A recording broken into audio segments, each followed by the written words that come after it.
Hello guys, it's Steven here, carrying on with this mammoth journey that I'm taking you all on my channel, reviewing every single player's performances from this season. And tonight we've got 4 more very interesting ones, really good ones, so make sure you subscribe so you don't miss any videos that come after this one, and make sure you're paying attention tonight around the Europa League games, of course, for some more player reviews. First up, we've got Bernardo Silva, after that we've got Phil Foden, then David Silva, and then Riyad Mahrez. 4 very interesting stories of this season, but I've got a great pleasure to talk about Bernardo Silva.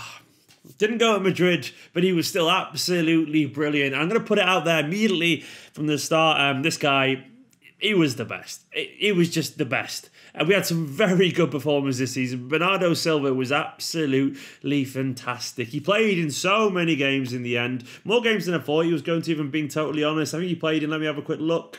He started 31 Premier League games. He started basically all the Champions League games that matters. He played loads in the FA Cup. And he played a little bit in the League Cup in the end. But he was genuinely absolutely fantastic. I think it was 14 goals he scored, or something like that, or 13 goals and about 8 assists. Basically, he was getting goals. He was getting assists, he was getting great performances throughout, and he came basically from both positions, really. He played a bit through the middle, and towards the first half of the season, he played quite a bit centrally as one of those number 8s, and he was fantastic there as well. That's where he started the very first game of the season, the Charity Shield game against Chelsea. He was fantastic there as well, alongside Foden it was.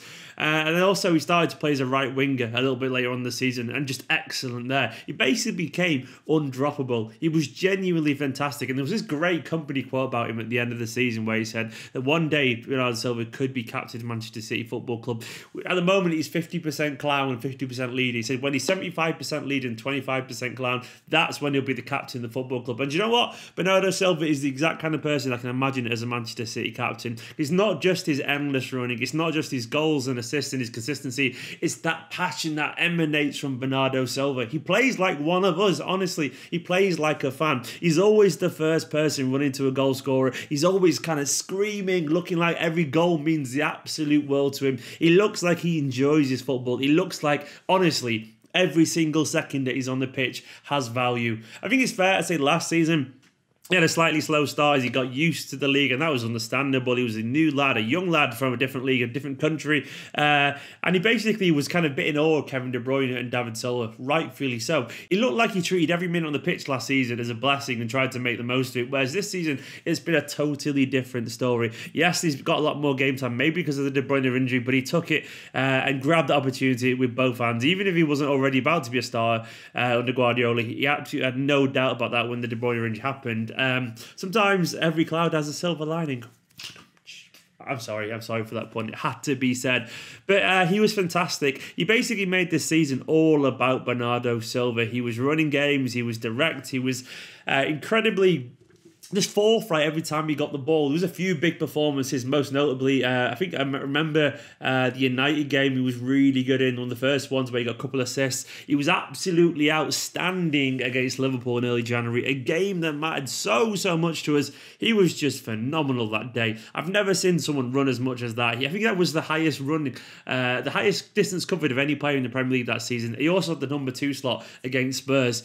It wasn't just the energy in the industry, it was the quality that he matched with it. He got an assist as well in that Liverpool game, and he really set the standard for the rest of the team. It was Fernandinho-esque, but with David Silva's ability. The fact that he can mix this Messi-esque dribbling ability with David Silva's creativity and Fernandinho's tenacity. Is there anything Bernardo Silva can't do? Honestly, I think he could play pretty much anywhere on the pitch. Maybe he's a bit small for a keeper, but I wouldn't be surprised given his heart and his desire. But Bernardo was absolutely fantastic. He just got better and better and better as the season went on.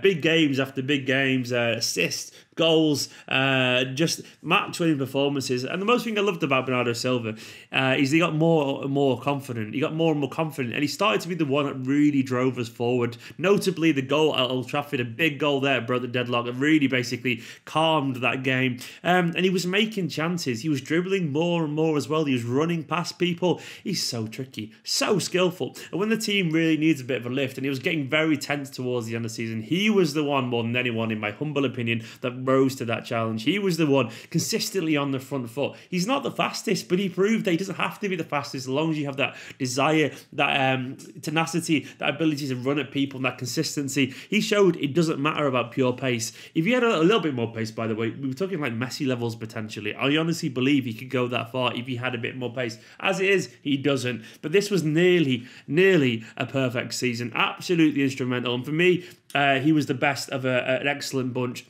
Having said that, to get a perfect 10 out of 10, a 10 out of 10, like, I'm a tough judge. A fair judge as well. A 10 out of 10 is a perfect season. And a perfect season for Bernardo Silva, like a season where he really kind of just takes control of the league single-handedly. As it is, I think he was the very best for us of loads of excellent players, but not the standout. I think you could arguably say that like Sterling, Aguero and all that lot had as good a season. Bernardo, for me, he got a 9.5 and given him a 9.5, which is phenomenal. But if he'd got maybe another 5, 10 more goals or something like that and had like a 20+ goal season, this is the level that he set himself now. This is the level that Guardiola will be setting for Bernardo Silva. I guarantee you, he'll be saying to Bernardo, you were good, but you can score more. You can create more next season. You can become more of a leader. And that's where Bernardo needs to get a 10 out of 10. And honestly, would you really put it past him for next season? Would you really put it past Bernardo Silva playing alongside Kevin De Bruyne?